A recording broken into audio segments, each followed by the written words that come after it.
प्यारों का शंखनाद करने के लिए यूरोप जाना है। कृपया मुझे अनुमति दीजिए। अमेरिका के मेरे प्यारे भाई और बहनों,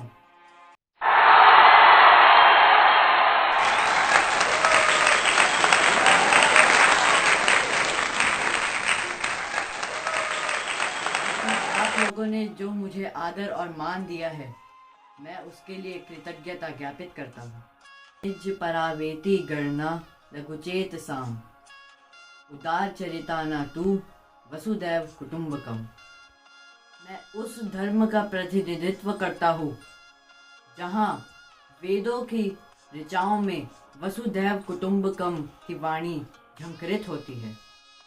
हमारा धर्म पूरी वसुधा को कुटुंब मानता है।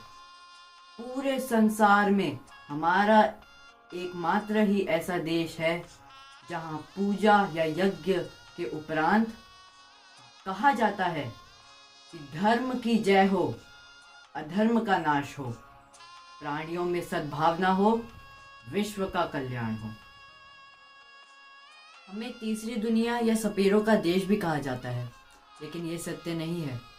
सत्य तो यह है कि ये धरती अपना सीना चीरकर हमें भोजन प्रदान करती है, इसलिए हम इसे धरती माँ कहते हैं। ये पेड़ पौधे हमारे जीवन के रखवाले हैं, इसलिए हमारे आराध्य श्री कृष्ण कहते हैं कि 10 पुत्र समा एक द्रुम, यानी 10 पुत्रों के बराबर एक पेड़। जब हम पूरे संसार को अपना कुटुंब मानते हैं तो हमारे दृष्टि में कोई धर्म छोटा या बड़ा नहीं है। हमारा धर्म विध्वंस की बात नहीं, सृजन की बात करता है।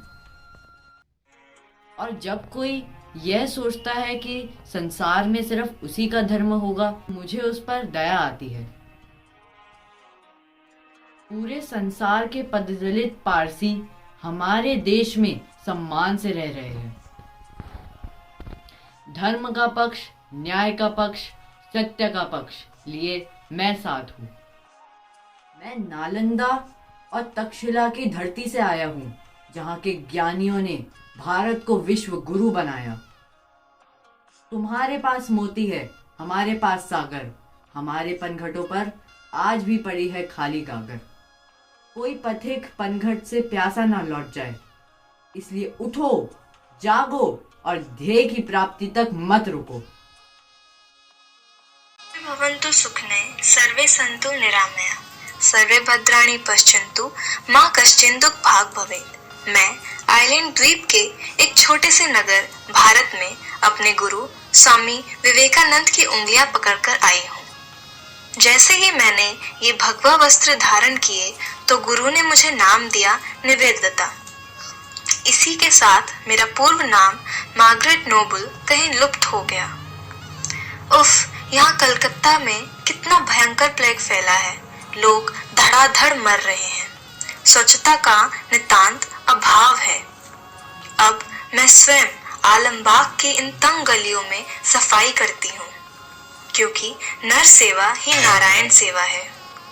कितनी अपार प्रशंसा हो रही है कि मेरी सेवा भावना से प्रेरित होकर कितने लोग सेवा कार्य में जुट गए हैं। जब माँ शारदा ने मुझे बताया कि सोने की चिड़िया भारत में नारी का सम्मान, नारी तुम केवल श्रद्धा होकर किया जाता था। मार्गी मैत्री, अपाला घोषा, लीलावती जैसी विदुषी महिलाएं थी, तो मैंने यह हिंदुत्व की बाल कथाएं नामक पुस्तक लिखकर बालिका शिक्षा का संकल्प लिया है। इस हेतु माँ शारदा आश्रम में मैंने रामकृष्ण बालिका विद्यालय की स्थापना की है। अच्छा बेटियों, बताओ भारत की महारानी कौन है? महारानी विक्टोरिया। नहीं, हमारी एक ही महारानी है और वो है देवी सीता।